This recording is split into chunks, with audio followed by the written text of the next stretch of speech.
hari Senin biasanya sih 22 kilo sampai 24 kilo, sekitar 2 jaman pagi. 24 kilo 2 jaman ngedayung. Panas-panas gini. Iya. Ya Tuhanku. Jadi setiap orang atau setiap atlet pasti punya impian sampai ke sini. Ya alhamdulillah ini kesan pertama saya akan mengikuti Asian Games di Jepang menjadi tim inti gitu Mas. Balik lagi di podcast Tim Indonesia. Kali ini backgroundnya udah beda nih. Kita di alam terbuka. Buat info aja kita ada di ketinggian sekitar 1400 mdpl. Nah, ini adalah salah satu tempat pelatnas cabang olahraga di Indonesia. Cabang olahraga itu adalah dayung. Kali ini kita udah kedatangan 2 atlet dayung andalan Indonesia. Ada Kak Tiara dan Mas Ali. Halo. Halo. Kak Tiara, Mas Ali, apa kabar? Kabarnya hari ini? Baik. Habis latihan tadi pagi. Iya, lumayan capek. Capek. Jadi bisa diajak ngobrol nggak nih kalau capek? Bisa Mas Ali? Bisa. Bisa ya. Siap. Jangan gugup ya. Tenang ya semuanya ya. Pertama saya lihat-lihat ototnya gede banget nih berdua. Menu makanan sehari-harinya apa aja sih? Menunya? Iya. Tergantung dari kantin. Ada ayam, daging, ikan, sayur. Itu buat apa maksudnya? Untuk bikin otot sebagus kalian ini butuh nutrisi apa aja itu? Kalau otot biasanya kita ngambilnya dari vitamin sih. Oh, vitamin. Kalau dari Mas Ali? Kalau saya kan spesialisnya kelas ringan gitu ya Mas Mm-mm. ya. Jadi kalau untuk faktor makannya mungkin kalau sekarang itu kalau yang daging-dagingan mungkin sudah mulai dikurangi. Mungkin Oke. kita lebih mengontrol di karbonya aja. Oh. Yang kedua mungkin pelatih menyiapkan itu suplemen, ada itu whey protein, mungkin itu yang lebih sering kami konsumsi itu ya susu itu. Oh, malah daging dikurangin. Karena mempengaruhi berat badan gitu. Kalau Kak Tiara sama atau beda? Beda. Oh, beda. Kemarin iya. Oke. Spesialisnya kelas ringan, sekarang lagi kelas berat. Jadi Bebas. mau menaikkan. Oke. Jadi atlet dayung itu 24/7 ngapain aja sih dari hari Senin sampai Minggu? Bangun tidur ngapain? Sampai malam ngapain? Kak Tiara gimana? Kalau dari bangun tidur ya pasti sarapan dulu. Oke. Sarapan menunya apa tuh? Sarapan biasanya roti, sereal. Terus habis itu minum vitamin yang sebelum latihan. Oke. Udah sih itu aja biasanya. Nah, terus habis sarapan? Sarapan langsung latihan. Latihan. Latihan. Ngapain latihannya? Ngedayung. Oh iya sih bener ngedayung. Berapa jauh gitu, berapa jauh, di mana? Biasanya. Iya. Kalau hari Senin biasanya sih 22 kilo sampai 24 kilo, sekitar 2 jaman pagi. 24 kilo 2 jaman ngedayung. Panas-panas gini. Iya. Ya Tuhanku. Terus Istirahat, makan. Biasanya tidur siang baru bangun, makan siang. Terus latihan sepeda. Oh, sepeda statis ya, sepeda statis. Iya. Itu buat apa? Buat daya tahan aja sih. Oh, endurance. Iya, endurance. Itu jam berapa tuh? Itu sekitar jam 1 atau jam 2. Jam 1 jam 2. Iya, selesai. tergantung dari, kan sepedanya terbatas, jadi kita rolling ganti-gantian. Oke. Selesai itu Istirahat, terus di kamar aja sih. di kamar aja. Iya. Karena nggak ada apa-apa di sini. Ya? Di sini Jadi, nggak ada apa-apa. kalau udah istirahat ngapain tuh? Selain tidur deh. Nonton Buat sih refresh. biasanya. Nonton. Suka nonton apa? Nonton yang di Netflix sih. Oke. Genrenya. Boleh genre. Genrenya biasanya sih action sih sama Action. horor. Lagi nonton apa sekarang? Sekarang lagi nonton The Rain. The Rain. Nggak ikutin lagi. Udah, oke, lanjut. Terus itu sampai sore tuh. Iya, sore istirahat terus makan malam. Sekitar jam? Makan malam sekitar jam 6 sampai jam 7. Jam sampai jam 7 Iya. makan malam. Selesai tuh. Selesai. Habis itu tidur. Tidur di jam Di jam 9. Jam 9. Iya. Kalau lewat? Kalau lewat, kadang kalau terlalu capek biasanya kalau saya nggak bisa tidur kalau terlalu capek. Cara supaya bisa tidur dengan ini gimana? Dengan optimal? Kalau saya biasanya ngehayal aja sih. Ngehayal sampai tidur gitu. Ngehayal. yang biasa dihayalin apa? Yang biasa dihayalin apa? Apa ya? Yang biasa dihayalin ya duit banyak. Oh, bagus. Bikin usaha. Penting. Iya. Mas Ali sama nggak 24/7-nya sama kayak Kak Tiara? Kalau untuk mengawali pagi mungkin hampir sama ya Mas ya. Dayung 24 kilo juga. Mungkin Sama. kalau laki-laki Kalau lebih ekstra Lebih dia. berapa? Kalau untuk laki-laki misalnya Tiara 24 berarti laki-laki itu plus 2 berarti 26 gitu. 26. Oh, kirain kali 2. 26. Lebih lama dong. Lebih lama. Mati. 26. Jadi itu. Nah, kalau untuk kegiatan selanjutnya mungkin ya seperti yang Tiara bilang tadi, seperti latihan di sepeda, kita menyesuaikan waktu kita dengan perlengkapan yang ready gitu ya Kak ya. Oke. Yang selanjutnya mungkin setelah selesai kegiatan mungkin kita lebih kembali pemulihan otot sih setelah Oh, recovery. satu Oke. hari full kita bawa badan kita ini untuk kerja keras, mungkin badan kita butuh istirahat juga, yaitu seperti yang Tiara bilang tadi ya, istirahat siang gitu. Itu memang penting karena pelatih juga menyampaikan recovery itu bagian dari latihan. Jadi Ya, kami percaya bahwasanya pemulihan itu sangat penting karena ketika pemulihan kita maksimal, jadi untuk melanjutkan program selanjutnya badan kita udah fit kembali ya gitu Mas. Kalau pemulihan ngapain aja tuh? Misalnya habis dayung atau habis sepeda. Kalau untuk pemulihan tersendiri, kalau bagi saya mungkin lebih ke istirahat. Oke. Mungkin sebelum istirahat mungkin masing-masing atlet punya cara masing-masing. Mungkin sebelum kita istirahat mungkin kita renggangkan dulu semua otot-otot kita yang tegang, kita rilekskan kembali. Kalau di olahraga namanya itu stretching namanya ya Mas. Ya, ya. Stretching, kita lenturkan kembali otot-otot yang sudah kita pakai yang tadi, apalagi bagian punggung, bagian paha, bagian hamstring gitu. Itu sih kuncinya Mas. Beri, habis itu sama makan, istirahat, tidur. Siap. Kalau itu memang sudah jadi kebutuhan Oh, jadi atlet, kebutuhan. nggak bisa dipungkiri, makan itu adalah suatu kebutuhan untuk tenaga gitu Pak. Jadi setiap hari ulang-ulang kayak Siap. gitu ya. Iya. Bosan nggak? Bosen sih, apalagi di kampung begini nggak ada mall. Jadi mau minta sama kepala desa bangun mall di Iya. sini. Mas Ali kalau menghibur diri ngapain? Kalau untuk Kalau menghibur bosan? diri mungkin seperti yang Mas dengar barusan ya pasti dengerin musik Dengerin gitu musik. kan ya. Gede banget speakernya tadi. Jadi mungkin setiap kamar ya kata Tiara tadi mungkin hampir semua punya sound masing-masing gitu. Mas kan kayaknya di Indo itu dayung belum populer ya. Iya. Biar teman-teman pendengar kita tahu, boleh cerita nggak gimana awalnya bisa masuk dayung? Terus apa sih kerennya olahraga dayung gitu, spesialnya? Jadi atau ada teman-teman yang tertarik mungkin bisa mencoba. Mereka harus kemana? Mereka harus siapin apa gitu? Dari Mas Ali dulu boleh mungkin. Mungkin kalau dari saya Mas, kalau saya kan memang bukan asli dari daerah, ada orang itu memang daerah mereka daerah pantai gitu. Oh. Mayoritas orang seperti orang Sulawesi, orang Ambon itu mayoritas memang pendayung gitu. Oh, mereka Karena lebih- mereka transport apanya itu mobilitasnya itu mau kemanapun pakai perahu gitu. Oke. Jadi mereka sudah punya basic dari awal untuk ngedayung. udah jadi bagian dari Nah, hidup mereka. betul, Mas. Sementara kita yang terlahir di perbukitan misalnya, kami Ya. kan lahir di Sumatera gitu kan. Kami merintis ke Jambi dan kami kenal dayung itu lewat lewat saudara gitu. Jadi Saudara. kalau misalnya karena Jambi itu dikenal dengan sungainya kan, jadi Oke. untuk pengenalan dayung itu sangat signifikan, terutama di kota Jambi. Gitu. Di kota Jambinya kota ada Jambi sungai. Ada sungai. Jadi dari situ diajak Diajak mendayung. untuk mendayung gitu Mas. Terus pada akhirnya jadi atlet?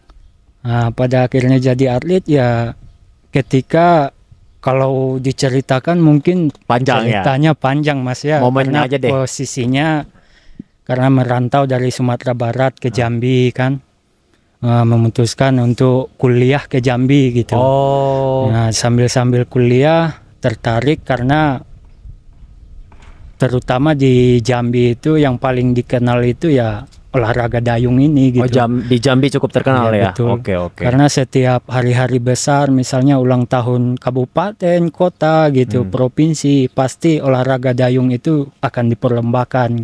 Jadi cukup dikenal di sana. Tapi yang saya tekuni itu bukan olahraga dayung seperti Dragon Boat ini gitu, Mas. Oke. Malah yang kami tekuni itu yang jenis perahu yang lebih modernnya itu ya seperti yang di pelatnas itu ya, rowing gitu. Oh, Nah, oke. itu Mas.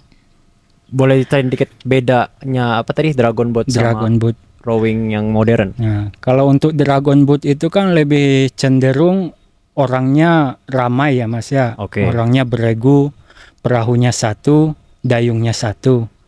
Nah, jadi tingkat keseimbangannya itu lebih mudah gitu. Sementara rowing ini kan Mas lihat sendiri gimana atlet ketika turunnya single school atau 2 min pasti punya karakteristik masing-masing Oke. gitu. Jadi kita punya cara masing-masing untuk bisa membawa perahu yang kita duduki gitu. Secara duduk itu lebih lebih ribet, beda, lebih pasti susah. beda Oh, oke. teknik dan Butuh cara ngedayungnya juga beda gitu, Mas. Oke, itu yang membedakan, Yang membedakan. dayung modern sama dayung tradisional. Siap. Kak Tiara, kemarin berapa 17 tahun udah di Olimpik kan? Iya. Nah kan kalau Mas Ali mungkin startnya kuliah ya? Kuliah, Mas. Kuliah, nah berarti Mbak Tiara lebih muda lagi nih dari sekolah udah nemu dayung. Gimana bisa akhirnya bertemu terjun dengan- ke dunia dayung? Kalau saya emang basicnya dari keluarga sendiri emang olahragawan semua. Mm-mm. Almarhum papa juga guru olahraga. Dan Oke. kita juga dari kecil semua udah diajarin renang. Jadi kita basicnya semua renang. Oke, udah kenal air. Iya. Udah olahraga air. Oke, terus? Terus tadinya saya mau terjun ke polo air sama kayak abang saya, tapi abang nggak bolehin. Terus abang dikenalin sama temennya juga atlet dayung. Dikenalin lah, baru di situ terjun ke dayung di kelas 1 SMP. Kelas 1 SMP terjun Iya. dayung. Itu waktu di Jambi. Di Jambi. Di sungai juga kayak Mas Ali apa gimana? Kalau untuk latihannya kita di danau. Danau. Iya. Itu di Jambi danaunya. Iya, danau Jambi. Latihan dari kelas 1 SMP. Iya, Itu umur berarti 14, 13 ya? iya sekitar segitu. 14. Serius tuh. Serius. Terus itu tahun berapa, sorry? 1 SMP tuh 2016. 2016. Ya, 2016 akhir. Nah, 2020 Tokyo. Oh, 2021 Tokyonya ya. Iya. Ah, itu bisa ke Olimpik dalam sekian tahun. Ceritanya gimana? Pertama masuk pelatnas dulu ya. Iya. Masuk pelatnas tuh dinilai dari kita kejuaraan nasional. Dapat medali, lalu dilihat sama pelatih pelatnas, dipanggil lah ke pelatnas. Lombanya waktu itu di daerah apa di nasional? Nasional. Waktu itu kejuaraannya di Palembang. Oke, Menang lah medali. menang. Terus dilirik sama pelatih pelatnas untuk junior lah. Masuklah 2019 dipanggil. Habis 2019 latihan, mungkin nggak tahu rezeki juga bisa langsung ikut SEA Games Filipina. Oh, tahun 2019 itu Ya, berarti. 2019 ikut SEA Games Filipina. Rezeki juga. Terus saya mungkin gantiin ya. Ada yang Oke. senior, ada yang cedera. Oke.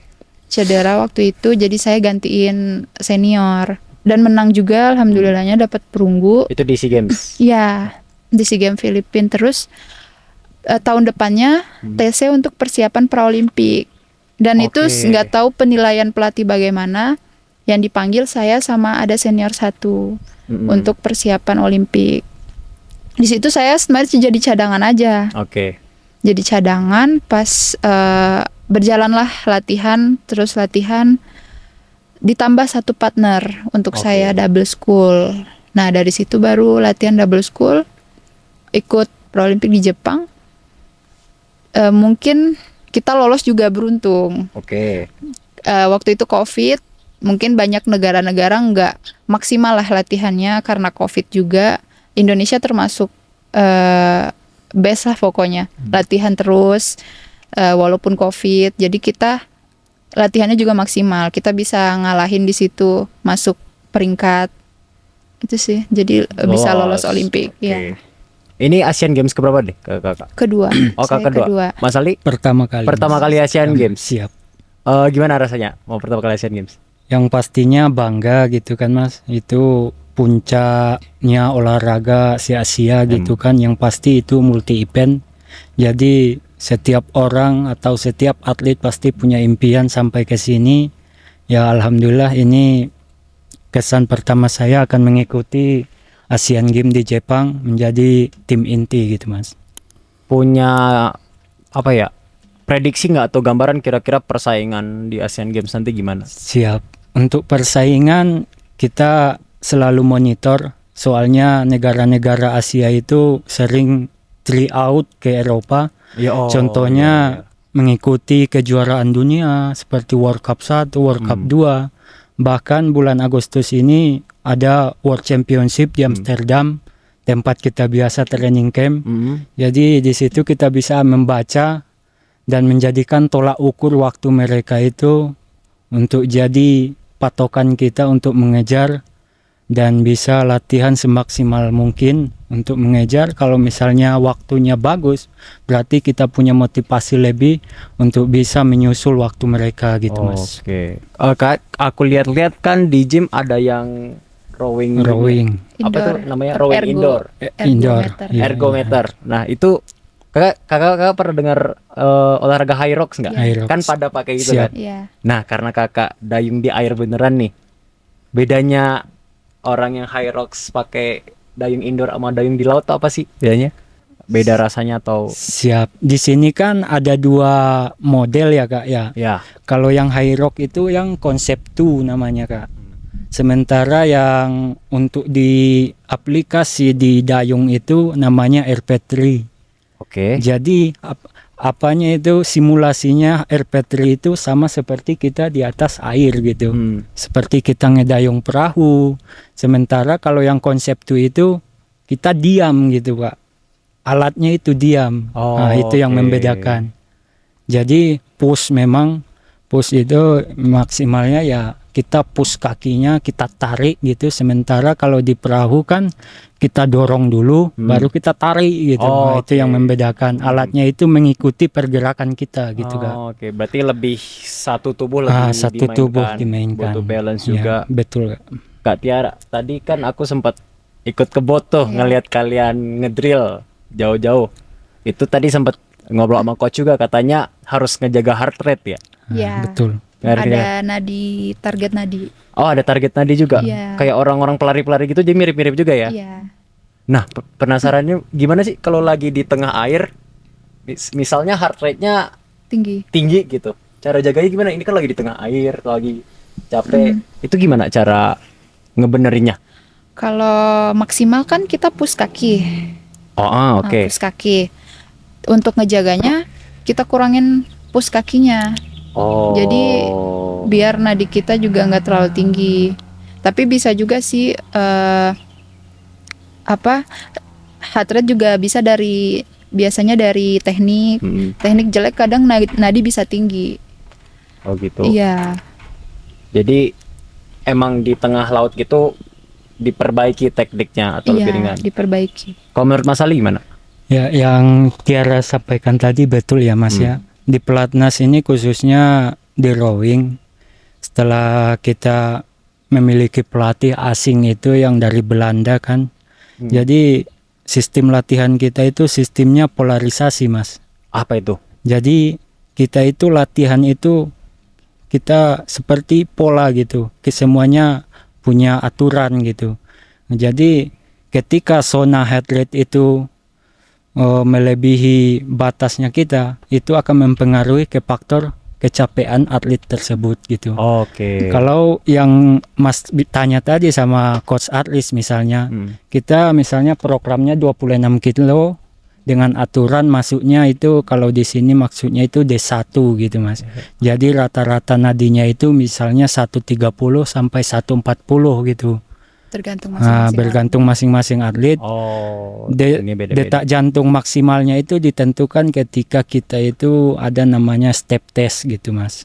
Oke. Jadi pelatih yang menyusun itu semua bergantung berapa nadi maksimal kita sampai ketika nadi 70% kita berapa, 75 berapa, jadi itu semua sudah diatur gitu menurut sistem polarisasi yang tadi gitu.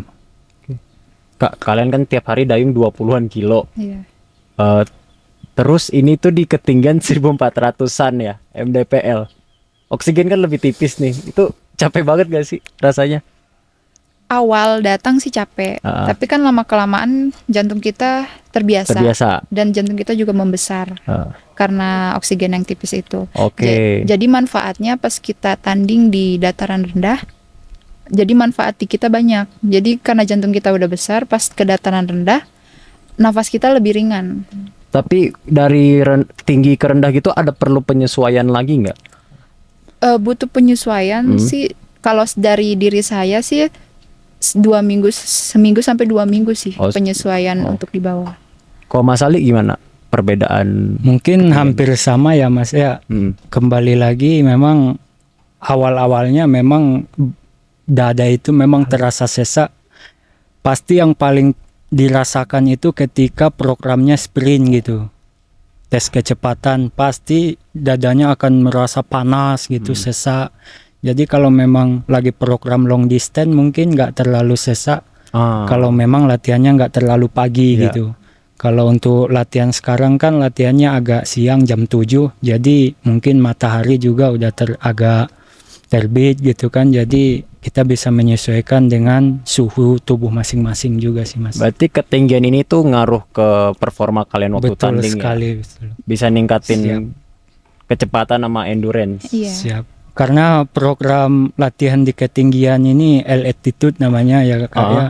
Ini program latihan ini Timnas Amsterdam juga pakai gitu. Oke. Jadi pelatih asing kita dari Belanda, program-program yang bagus di Belanda dibawa ke Indonesia, alhamdulillah manfaatnya dan hasilnya sangat signifikan selama bergulirnya Timnas Rowing ini di Pangalengan gitu. Kalau untuk prestasinya sangat signifikan sekali atas kemajuan gitu. Kak Tiara udah pernah Asian Games sebelumnya? Sudah. Pengalamannya gimana waktu itu? Waktu itu pengalamannya kita juga high altitude, tapi bukan di sini, lebih tinggi lagi. Di mana Ciwidey. itu? Ciwidey. Ya, di Kawah Putih. Berapa tinggiannya? 2008. Oh 2000, lebih tipis lagi dong oksigennya. Iya, tapi di sana kita nggak ngedayung, cuman latihan ergometer, sepeda. Turun ke Pangalengannya tuh 2 minggu sampai 3 minggu sekali, 2 kali sampai 3 kali seminggu. Karena udah Asian Games sebelumnya, di Asian Games kali ini ada yang mau dicapai nggak? Untuk Asian Games ini, saya kan nggak turun di nomor yang kemarin. Oh, beda nomor. Ya, beda nomor. Saya ngelakuin yang terbaik aja sih. Tapi kalau emang ya kita nggak tahu rezeki, saya ngelakuin semaksimal saya juga untuk di single school, dan ini juga single school kelas berat.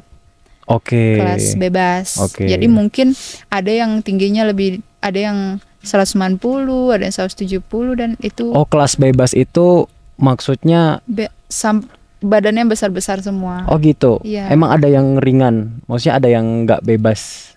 Yang kayak saya, yang ringan boleh masuk ke bebas, Oh. tapi yang bebas nggak boleh masuk ke ringan. Oh gitu. Oke. Menarik. Berarti perbedaan tinggi, perbedaan berat badan gitu ngaruh ya buat? Ngaruh. Oke. Kalau Mas Ali di Asian Games pertama yang mau dicapai apa? Yang pasti sesuatu yang kita latih selama ini pasti kita punya target gitu Mas ya. Kita latihan ya kita untuk dipertandingkan gitu. Jadi sama seperti yang Tiara sampaikan tadi, ya kita berusaha memberikan yang terbaik khususnya untuk Merah Putih gitu. Apalagi kedepannya ini kan saya menekuni kelas ringan gitu ya Mas ya. Oke. Kelas ringan double school itu isi 2 orang. Jadi peraturannya itu beratnya itu di 70 kg. Oke. Nah, minimal apa maksimal tuh? Maksimal 70. 70 kg. Jadi tambah 2 berarti dikali 2 140 kg dalam satu bot. itu. Ya, siap. Jadi kalau untuk hal yang dicapai mungkin kami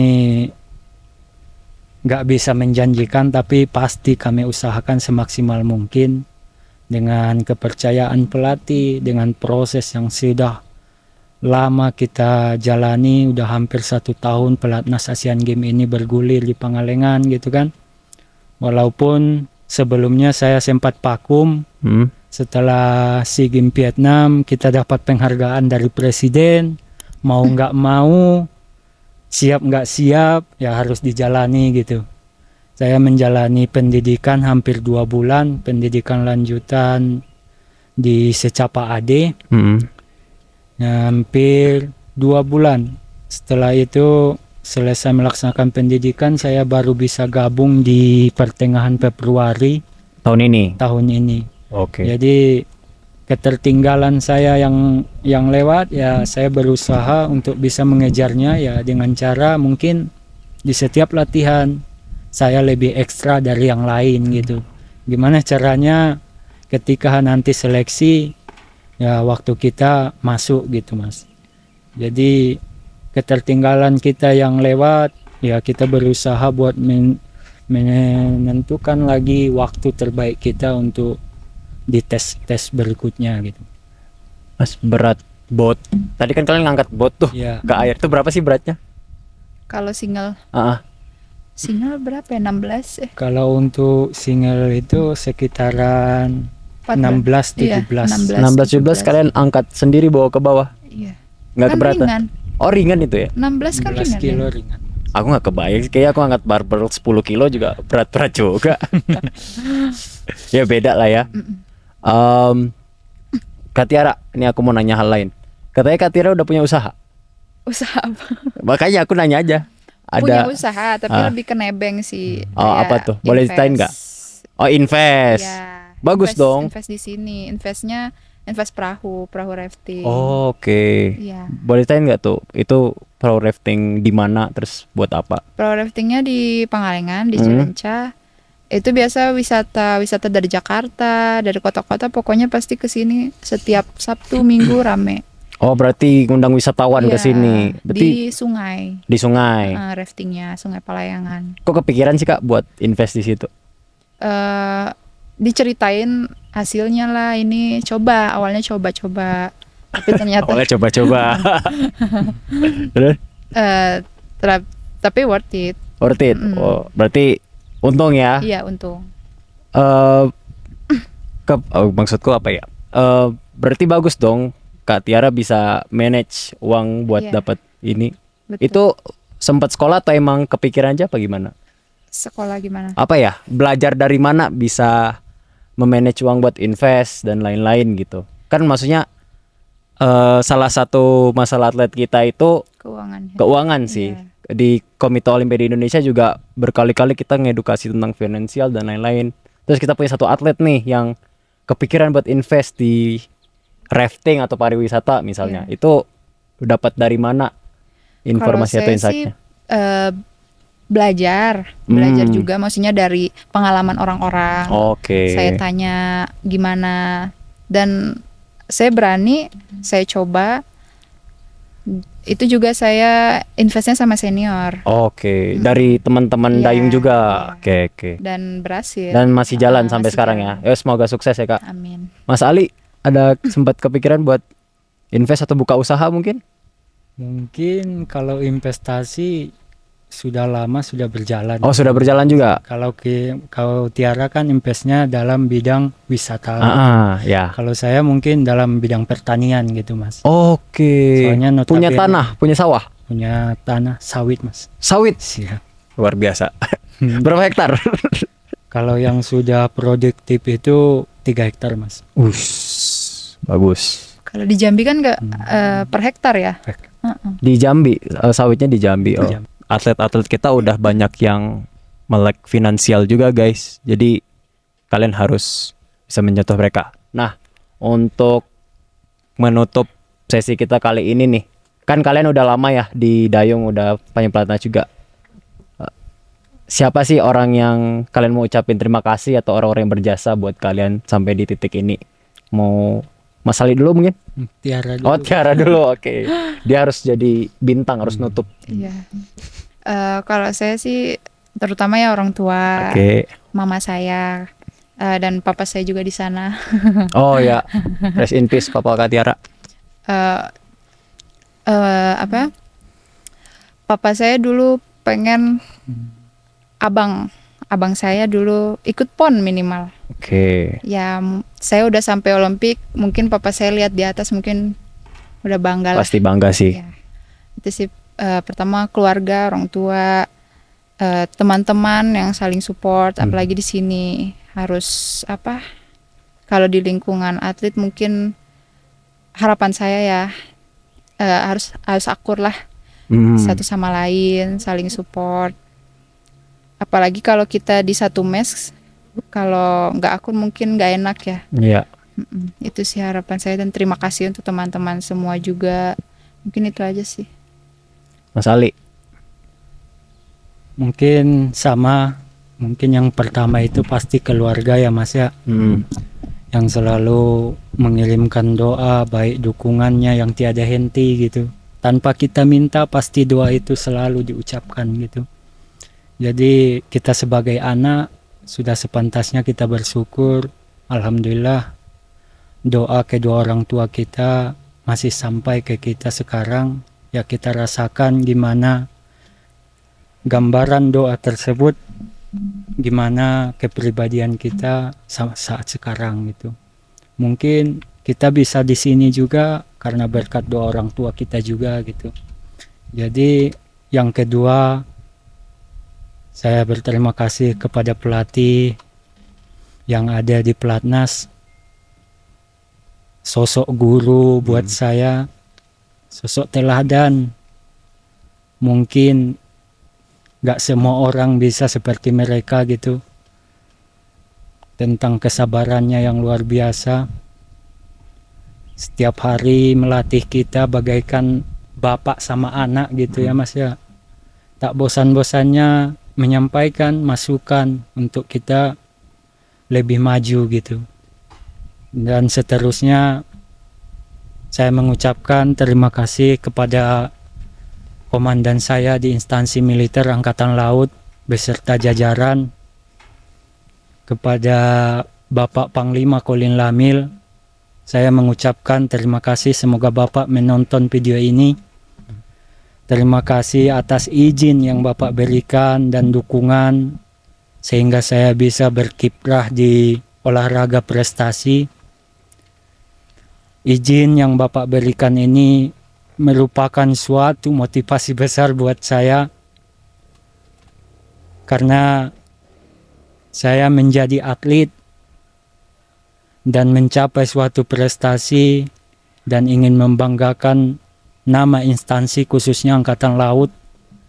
Dan sekarang saya menyandang pangkat yang luar biasa yang dijanjikan oleh Presiden. Alhamdulillah sudah saya dapatkan menjadi seorang Letnan 2. Itu suatu hal yang gak pernah saya cita-citakan sebelumnya, tapi Allah berkehendak, kun payakun, apapun bisa terjadi. Itu Mas. Jadi ini adalah suatu motivasi besar, suatu batu loncatan saya untuk kedepannya. Dengan amanah tersebut menjadi motivasi lagi untuk meningkatkan nilai juang yang tinggi untuk mencapai prestasi yang membanggakan nanti di Asian Games. Ya begitu Mas. Terakhir deh, apa sih arti olahraga dayung buat kalian berdua? Kalau saya Iya. udah seperti rumah. Rumah, Iya. tinggal di situ Iya, ya, udah tinggal di nyaman. sini. Semua sedih senang kita rasain semua di sini bareng-bareng. Mas Ali, arti dayung? Kalau dayung bagi saya seperti, mungkin sama seperti rumah, karena dayung ini yang merubah status kita. Dayung ini yang meningkatkan derajat kita, derajat orang tua kita, derajat keluarga kita. Ya, saya berterima kasih kepada Allah Subhanahu wa Ta'ala, rasa syukur yang begitu mendalam. Sesuatu yang gak pernah ada dalam pikiran kita bahwasanya dayung ini yang akan mengantarkan kita berada di titik yang sekarang. tidak pernah membayangkan kita dapat pekerjaan dari dayung. Kita kenal orang-orang hebat dari dayung gitu Mas kan, kenal pengurus, kenal petinggi-petinggi di Kemenpora, baik petinggi-petinggi di instansi gitu. Kita kenal begitu dekat melalui dayung ini. Jadi sangat berdampak positif ketika saya mengenal olahraga dayung ini sampai sekarang. Karena olahraga dayung ini yang merubah garis, mungkin lebih tepatnya yang merubah hidup saya ini ya dayung ini Mas. Oke, sebelum kita tutup, aku ada beberapa pertanyaan disordered tau gak? Jadi kayak ada pilihan 1, 2, iya. terus kalian jawab cepat. Oke, biar cair kan habis sedih-sedih nih, biar cair dikit aja. Siap ya? Kalian jawab serentak ya. Pisang atau telur rebus? Telur rebus. Kenapa? Ya, Lebih suka. Proteinnya lebih Iya, suka. lebih suka. Pisang gak enak berarti. Bukan nggak enak sih, tapi lebih enak telur. Oke, kedua. Menang jauh apa menang dramatis? Ya pasti Menang jauh. Menang jauh. Iya. Kan dramatis menang juga. Kalau dramatis takutnya keselip lawan gimana? Tipis-tipis gitu maksudnya. Tapi enakan menang jauh ya. Iya. Menang jauh. Kita lebih memastikan bahwasanya posisi itu sudah Aman. kita yang duduki gitu Mas. Oh. Kalau menang gratis belum tentu di kamera karena bola-bola perahu kadang Geser. gitu. Jadi kita nggak bisa menjamin kita yang menang gitu Mas. Jadi kalau menang jauh ya udah pasti karena olahraga terukur, bisa tahu siapa yang menang gitu Mas. Iya. Kalau menang dramatis kan masih 50-50. Jadi kita Oke. masih Foto finish dulu. foto finishnya kan belum ketahuan gitu. Oh, oke. Ini menarik. Soalnya kalau menang jauh bisa langsung selebrasi. Oh, iya. Kalau menang dramatis ya yo siapa yang menang. Iya, oke. Jadi harus pastiin udah menang dari Iya. awal. Enakan gitu ya. Terakhir, juara World Champion apa juara Olimpiade? Juara Olimpiade. Kenapa? Karena Olimpiade tingkat tertinggi dari semua kejuaraan. Mas Ali? Saya kan sudah merasakan juara World World Champ. Champ Oh, iya. gitu ya Mas ya. Ya apanya pasti beda lah. Soalnya kan Olimpik itu ya pesta olahraga Terbesar. tertinggi gitu kan. Sementara World Champ itu kan hanya multi event yang diadakan oleh negara-negara tertentu gitu. Jadi yang kedua ya tingkat kesejahteraannya juga yang pasti lebih yang sejahtera pasti atlet Iya. yang Olimpik. Olimpik gitu. Jadi kita merasakan yang kalau World Champ itu bagian dari training Oke. tryout aja Oke. gitu Mas kan. Uji coba gitu kan. Itu aja sih. Oke, thank you Kak Tiara, thank you Mas Ali. Itu Sama-sama, aja Mas. dari kita. Terima kasih nih udah mau diajak ngobrol, udah disambut kita tim-tim kita semua dikasih penginapan di sini. Kita bisa ikut lihat latihan di bot. Pokoknya dingin, kedinginan sih, tapi pengalamannya seru banget. Makasih udah hadir. Baik, sahabat tim Indonesia, itu dia perbincangan kita dengan atlet dayung Indonesia yang akan berlaga di Asian Games. Sampai jumpa di episode berikutnya. Dadah.